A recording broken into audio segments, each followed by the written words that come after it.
kuuntelemaan podcastini Elämää tämän päivän jälkeen 14 jaksoa.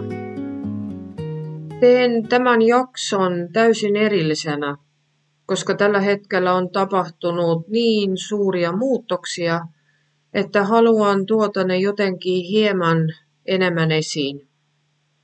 Kutsun sinut silti lämpimästi kuuntelemaan koko podcastiani. Kun halusin antaa tälle jaksolle nimen ja en mitenkään löytänyt mitään sopivaa, sit nimesin sen näin. Näkymättömät varjot, ystäviä vai vihollisia? 21.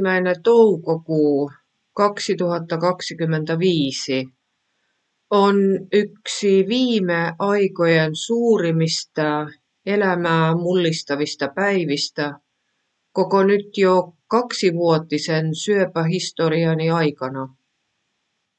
Kävin HUSin syöpätautien klinikalla lääkärin vastaanotolla kuulemassa viikko sitten tehtyä TT-tuloksia. Lääkäri oli vaihtunut ja vaikka tunsin hänet jo entuudestaan jollain tasolla, oli tämä kohtaaminen minulle silti sillä hetkellä uusi. Edellisen lääkärin kanssa oli muodostunut valtavan hyvä hoitosuhde. Ja aina kun tapahtui muutoksia, niiden kanssa täytyi hetki totutella. Täällä se vain on niin, että lääkärit eivät ole jatkuvasti poliklinikalla ottamassa potilaita vastaan, vaan palaavat joksikin aika takaisin osastotyöhön. Koska aamu oli kesäisen kaunis ja lämmin, päätin kävellä hieman pitemmälle metroasemalle, josta menisin suoraan Helsinkiin. Menen joka kerta kaikille vastaanotoille ja tapaamisiin paljon etuajassa, sillä se on vain tapani olla paikalla hirvittävän suurella aikavaralla. Ilmoittautuin saapuneeksi ja jäin odottamaan. Istuin taas samassa aulassa syöpätautien klinikalla ja miettin, kuinka monta kertaa olen 2 vuoden aikana ollut siellä. En edes tiedä tarkkaan, mutta varmasti todella monta kertaa. Lääkäri kutsui minut sisään. Keskustelu alkoi tutun tapan kysymyksellä, kuinka voin. Ajattelin, että toimin tällä kertaa eri tavalla kuin aiemmin. Yleensä en ole kertonut mitään omasta välivaiheestani ennen kuin olen kysynyt lääkäriltä, mitä kuvat näyttävät ja pyytänyt häntä aloittamaan. Nyt kuitenkin kerroin, että minulla menee hyvin, jaksan liikkua eikä suurempia ongelmia ole. Ja sytostaatihoidon sivuvaikutuksistakin olen selvinnyt. Lääkäri kuunteli ja totesi, että se on tietenkin oikein hyvä. Silti uutiset lääkäriltä eivät olleet sellaisia kuin olin odottanut. Kävi ilmi, että maksassa oleva etäpesäkke oli hieman kasvanut edelliskerrasta, sytostaatihoidosta huolimatta, ja sen viereen oli ilmaantunut uusi, pieni etäpesäkke. Oli päivänselvä, että tähän asti käytetyt sytostaatit, joita minulle oli annettu melko suurina annoksina, oksaaliplattiini, pevasitsumaabi, kapesitapiini, irinotekaani, eivät olleet kertakaan toimineet odotetusti minun kohdallani. Itse uskon eniten kirurgiaan ja olen sitä mieltä, että minua ovat todella auttaneet 3 massiivista leikkausta. Olen aiemmin puhunut niistä leikkauksista, mutta kerron tässä vielä lyhyen yhteenvedon. Saatuani syöpädiagnoosin kesäkuussa 2023 minulle tehtiin heti elokuun alussa suolileikkaus, jossa koko kasvain poistettiin 25 senttimetrin paksusuolen kanssa. Valitettavasti syöpä oli ehtinyt tehdä pienen etäpesäkkeen maksaan, joka onneksi havaittiin leikkauksen aikana ja josta otettiin samalla koepala. Ensimmäisestä leikkauksesta seurasi 5 kuukauden sytostaatihoito ja lyhyen tauon jälkeen, puoli vuotta ensimmäisestä leikkauksesta, tehtiin maksaleikkaus, jossa poistettiin maksa oikea lohko eli segmentit 5, 6, 7 ja 8 sekä sappirakko.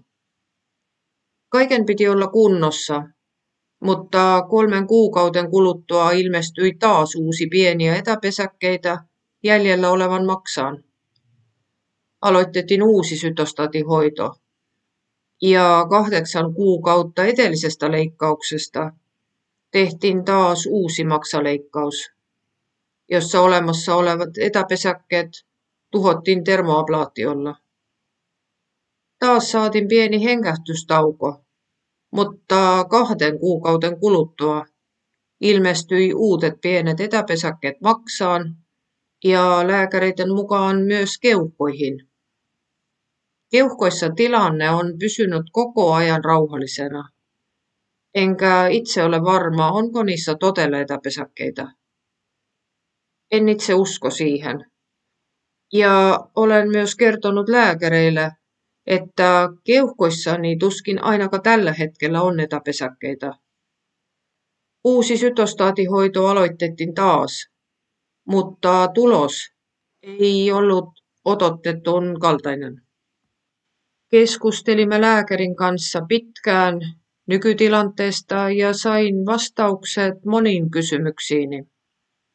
Tosiasia oli, että lääkäri sanoi suoraan, että nyt lopettamme kaiken sytostaatihoidon, koska tuloksia ei ole tullut.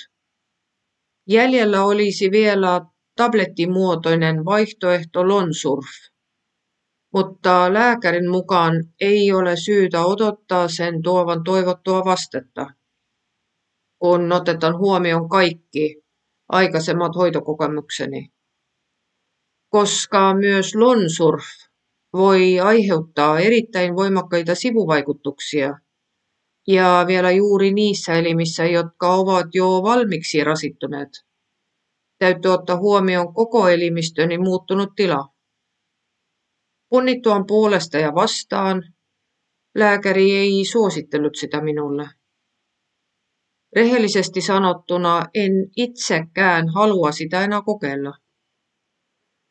Juttumme jäi siihen, että lääkäri tekee kuitenkin vielä kerran lähetteen maksakirurgiaan, jossa lääkäritiimi käy koko sairaushistorian läpi ja päättää, voitanko maksani vielä kerran operoida ja voisiko siitä olla toivottua hyötyä. Tähän päätökseen palaan viikon kuluttua. Omituisella tavalla olen onnellinen siitä, ettei minulle enää annetta sytostaatteja. Syksyllä aioimme vielä palata aiheeseen lääkärin kanssa, mutta en usko, että päätös enää muuttuu. Lääkäri sanoi, että nyt kannattaa nauttia kesästä ja tehdä niitä asioita, joita haluan tehdä, koska ei tiedä, onko minulla enää tulevia kesiä. No, sitä ei tosin tiedä kukaan meistä. Tosiasiat ovat mitä ovat. Olen täysin rauhallinen ja jatkan päivärutiineani kuten ennenkin. Tietenkin ajattelen näitä asioita. Ja on täysin luonnollista, että käyn jotain prosessia päässäni. Myönsin, että olen nyt oikeasti saanut tiedon tilanteesta, jossa voi olla, että en näe lastenlasteni kasvavan. Se ei tietenkään tunnu oikealta eikä varsinkaan oikeudenmukaiselta. Että tuo mahdollisuus voidaan ottaa minulta kokonaan pois. Mutta en voi muuttaa tilannetta. Siinä, missä nyt olen, voin kuitenkin tehdä ja luoda kauniita yhteisiä muistoja. Ei olisi mitään hyötyä kenellekään, jos jäisin kiinni ajatuksin siitä, mitä kaikkea voi vielä tapahtua, koska ne tapahtuvat joka tapauksessa omalla aikataulullaan. eikä minulla ole siihen lopullista sanavaltaa. Nyt olen päättänyt elää iloista, terveen ihmisen elämää, nauttia kaunista kesästä ja viettää paljon aikaa läheisteni kanssa. Minulle on annettu mahdollisuus toteuttaa ja kokea vielä monia asioita. 2 vuotta sitten päätin, että en anna päiväkään elämästäni syövän johdettavaksi. Tähän asti olen onnistunut siinä hyvin. Niin kuin olen aiemmin sanonut, meillä on tämä päivä, tämä nykyhetki. Käytä se hyvin. Kiitos kun kuuntelit ja tervetuloa kuuntelemaan podcastia kokonaan ja tietenkin seuraava jaksoa. Kiitos.